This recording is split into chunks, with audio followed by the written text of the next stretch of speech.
Antoka lehibe ho amin'ny fanatrarana vina amin'ny fahavitantena ra-tsakafo ny fampiroroboana amin'ny famokaram-bary. Efa maro ny pakiady entin'ny fitondram-panjakana malagasy amin'ny alalan'ny ministeran'ny fambolena sy ny fiompiana Anjozorobe hanampiana ny tantsaha Mpamokatra hanatrarana izany. Ezaka lehibe ohatra ny amokarana vary akotry ho fanampiny 10 taona isan-taona. Ry Mpamokatra, izany indrindra no ataontsika amin'izao hetsika izao fanentanana anareo avitika hatrany ka ampitombo isan-taona ny taom-pamokaranareo. Famposiana voalohany ataon'ny ministera amin'izao fiantombohan'ny taom-pambolena roapolo sy roa arivo izao dia ny fanolorana ny fakasana ho an'ireo mpamboly mendrika isamparitra tamin'ny fifaninanana voka-bary tamin'ny 20 sy roa arivo.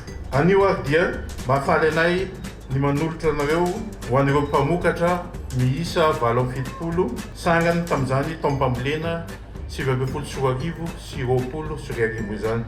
Na tamin'ny sokajy famokarana masomboly izany na tamin'ny sokajy famokarana vary akotry. Marihana fa 5 taona isaky ny hektara monja ny salany taom-pamokarana azon'ireo mpamokatra ireo tamin'ny teknika mahazatra azy hatrizay. Rehefa nampiarina teknika mahomby dia ny tombo eo manodidina 9 taona isaky ny hektara izany faravakeliny ka miakatra zany ka hatrany amin'ny 5 taona ka ny tany tafarany misy 7.5 taona izay mendrika indrindra. Mendrika tokoa izy ka tokony mendrika teraka izany.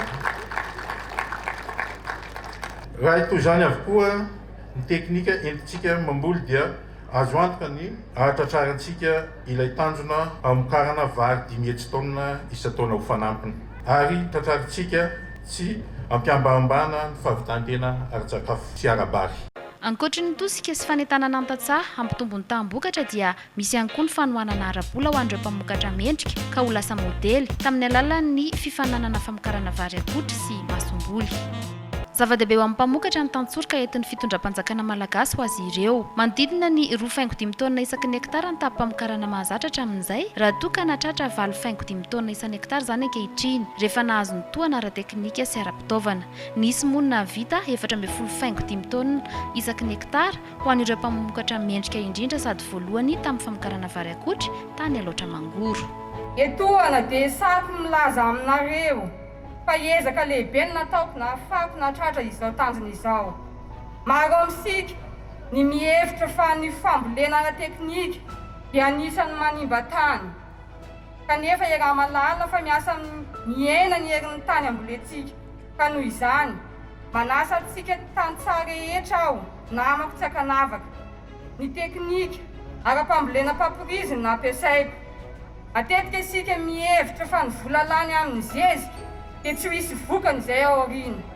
Kasako ny milaza aminareo fa hitako vokany ataoko hoe roa avy ny efa nataoko hatramin'izay izany. Raha nahipasan'ny teknika paporizy aho dia misy ny zezika nampiasainy. Raha nampiasany dia ape aho dia 100 kilao nampiasaiko. Rehefa nao ty faninanana ty aho dia nampitomboako roa avy izany. Ny amin'ny ireo ihany koa dia nampitomboako avokoa. Izany no manasa antsika rehetra fa aza miraviravitana amin'ny resaka zezika. Aza diny ihany koa ny zezi-paritra izay nampiasaina satria ireo dia mifameno tanteraka. Makasitraka tompokay, makatelina tompokay.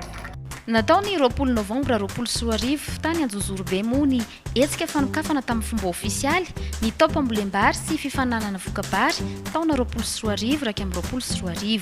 Ny Fizarana loka ho an'ireo tantsaha mendrika tamin'ny voka-bary 2021 2021 ary ny fanokafana ny Dokany Mora ho an'ny Mpamokatra na DMM ho famatsiana ara-kalitao sy anakekezana ny Mpamokatra ary anamorana ny anam-pamokarana rehetra amin'ny vidiny ara-drariny.